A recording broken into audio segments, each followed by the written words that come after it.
With a history stretching back over 1,000 years, the city of Bruges, the capital of West Flanders, has been on an incredible journey. It transformed from a simple Viking outpost into a thriving medieval powerhouse and, ultimately, a protected UNESCO World Heritage Site, a testament to its enduring charm. Bruges' story began in the 9th century, when Vikings used the area as a base for trade and raids. By the 11th century, it was a fortified port and trading centre, thanks to the vision of Count Baldwin I of Flanders. Its golden age began in the 12th century with the creation of the Zwin, a man-made sea inlet that gave deep water access for large ships. This innovation turned Bruges into a central hub for European commerce. During the 13th and 14th centuries, Bruges was at the peak of its wealth and influence. It became an influential member of the Hanseatic League, a network of merchant guilds. The city's reputation soared as a centre for the wool and cloth trade, drawing merchants, bankers, and artisans from across the continent. This period of prosperity fueled artistic and intellectual life and saw the construction of iconic landmarks like the Belfry and the Cloth Hall, symbols of the city's economic might. Bruges' fortunes began to fade in the 15th century. The Zwin estuary started to silt up, making it impossible for large ships to reach the city. As trade routes shifted and Antwerp became the new commercial hub, Bruges' economy collapsed. It became a sleeping city, its medieval charm preserved, but its importance diminished. For centuries it remained a quiet, provincial town, largely forgotten. A new chapter began in the 19th and 20th centuries, as writers and artists rediscovered Bruges' untouched, romantic beauty, earning it the nickname Venice of the North. The city embraced tourism, showcasing its remarkably preserved heritage. In 2000, its entire historic centre was named a UNESCO World Heritage Site, officially recognising its unique value. Today, Bruges is a top European destination, with millions of visitors admiring its canals, cobblestone streets, and medieval architecture, a living tribute to its storied past.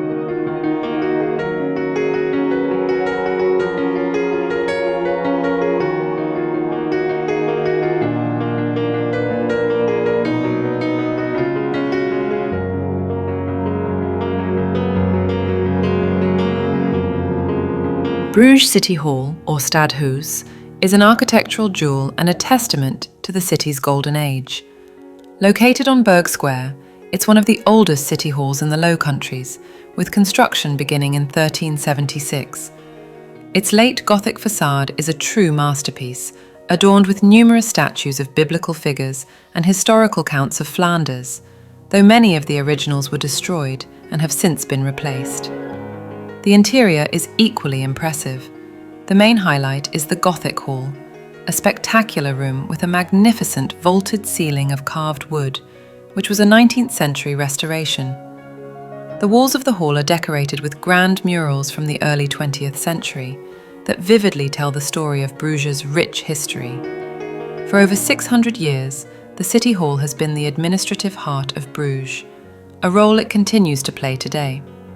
It is a symbol of the city's past power and enduring civic pride. Bruges Vrij, or Liberty of Bruges, was a castellany or administrative region around the city of Bruges. The name also refers to the building on Berg Square that was its administrative centre.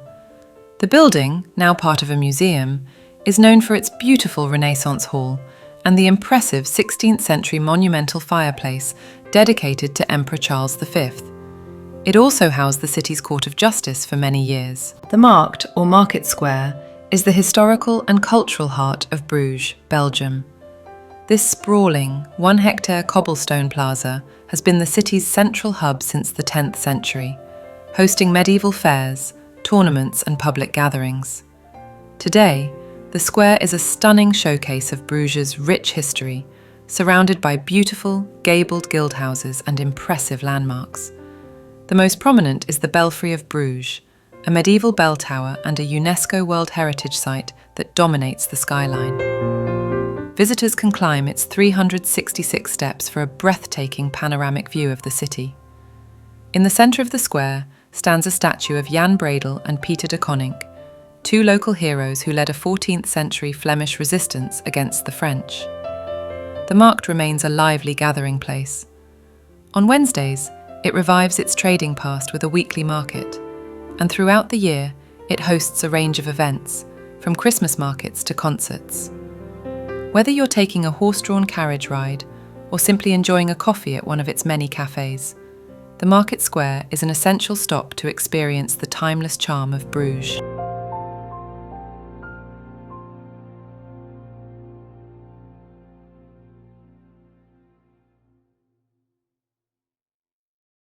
Straddling the canal, this highly photogenic beauty spot appears to have stood in the same place for centuries, but it is actually one of the city's youngest bridges, having been built in 1910. It has become one of the most iconic bridges in Bruges due to its idyllic location. This means it can get very crowded during the peak seasons, so if you want a chance of getting a good photo opportunity, get there early.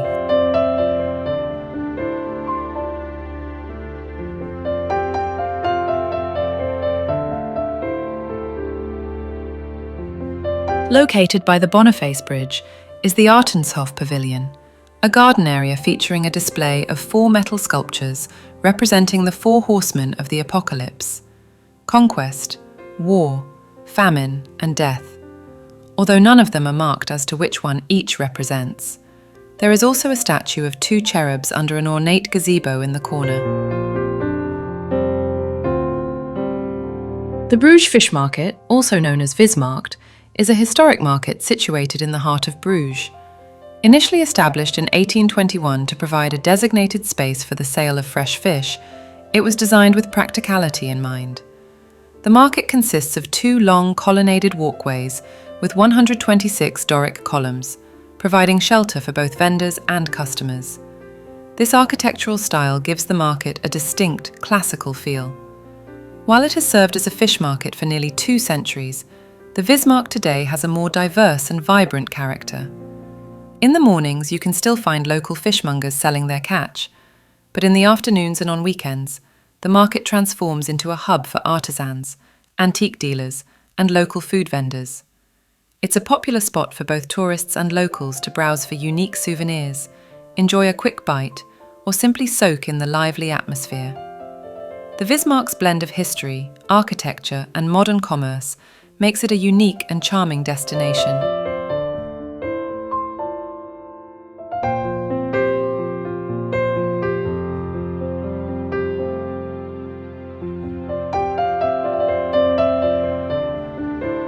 As you walk around Bruges, you will encounter numerous statues and busts of various historical figures and people who have contributed to making Bruges what it is today. From sons and daughters of the city of Bruges to amazing people who came to Bruges and adopted the city as their place to settle. The likes of Juan Luis Vives, Frank van Acker, Guido Gezelle, and Jan van Eyck, among many others. Let us take a brief look at these great men in more detail. Juan Luis Vives was a 16th century Spanish humanist and philosopher. Due to the Inquisition, he left Spain in 1509 and, in 1512, he settled in Bruges, which became his second home. He spent most of his life there, returning often, even after traveling to other locations, such as England. In Bruges, he worked as a tutor and met his future wife, Margarita Valdaura. He died there in 1540. His association with the city is also notable for his work on assistance to the poor, which he wrote at the request of the city of Bruges, and which influenced social relief legislation in several European countries. His intellectual work in Bruges, in regard to philosophy, medical treatments, and the human mind, earned him the distinction of being known as the father of modern psychology.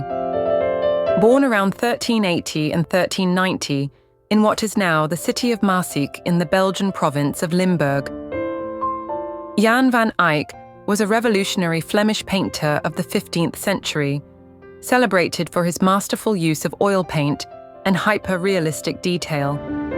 He didn't invent oil painting, but his innovative techniques such as layering thin, translucent glazes, allowed him to achieve a stunning luminosity and depth of color previously unseen. His works, like the Ghent altarpiece and the Arnolfini portrait, are renowned for their meticulous attention to texture, light, and symbolic detail, which transformed the art of the Northern Renaissance. Jan Eyck's influence was immense, setting a new standard for realism and helping to establish the Northern European artistic tradition. Jan van Eyck died in the city of Bruges on the 9th of July, 1441. Born in Bruges on the 1st of May, 1830, Guido Gezelle, 1830 to 1899, was a Belgian writer, poet, and Catholic priest. He is considered one of the most important poets in Dutch literature due to his innovative use of the West Flemish dialect. He also worked as a journalist, teacher, and translator, and his work often focused on themes of nature, religion, and Flemish nationalism. Although he mainly wrote in Flemish, being an accomplished polyglot, he also wrote in French, German, English, Dutch, Latin, and Greek. His birthplace in Bruges is now a literary museum. Guido died on the 27th of November, 1899. Overlooking the fish market is a bust of Frank van Acker, who was born in Bruges on the 10th of January, 1929. He was a Belgian politician and the first socialist mayor of Bruges, serving from 1977 until his death in 1992. Frank van Acker dedicated his life to public service and to the people of Bruges. In addition to his role as mayor, he also served as a Belgian representative, senator, and minister. This bronze statue by sculptor Fernand van der Planck stands in Bruges to honor him. Rosary Quay, also known as Rozenhoedkade, is a tranquil and picturesque scenic spot in the heart of Bruges. With a reputation as the most photographed location in the city, it perfectly captures the essence and charm of this fascinating medieval town. The quay's name comes from its history as a place where nuns would sell rosaries. Today, it offers a beautiful picture postcard view where the Dijve and Groenerij canals meet, framed by historic buildings and a graceful weeping willow. It's the perfect place to take a photo and stroll around the historic canal side and its curious little side streets. There are several boat trip embarkation points in the area where you can take trips up and down the canals. Early in the mornings, this is a nice, quiet, and beautiful place to visit, but by the afternoon and into the evening, this place is heaving with crowds of tourists. Langerai is a charming and picturesque canal in Bruges, often regarded as one of the city's hidden treasures. Renowned for its tranquil beauty, historic architecture, and peaceful ambience, it provides an ideal setting for a leisurely walk away from the bustling tourist areas. Centuries-old buildings flank the canal, offering breathtaking photo opportunities, particularly at sunset. It is an integral part of Bruges' historic centre, a UNESCO World Heritage Site.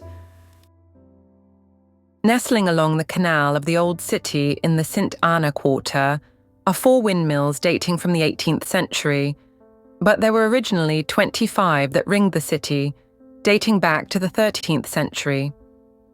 The 4 remaining windmills are called the Koolui Mill, the Windmolen de Nieuwe Papegaai, or the Windmill of the New Parrot, the Sint Janshoes Molen, and the Bonnetière Mill. As you stroll around Bruges, you may come across small brass scallop shells embedded in various places on the pavement around the city, such as this one by a bridge on Langerai. They are, in fact, marker stones to guide pilgrims on the pilgrimage of Via Brugensis, which is part of a medieval European-wide pilgrimage route to the tomb of St. James in the cathedral at Santiago Compostela in Spain. Each scallop points to the direction of the next scallop along the route.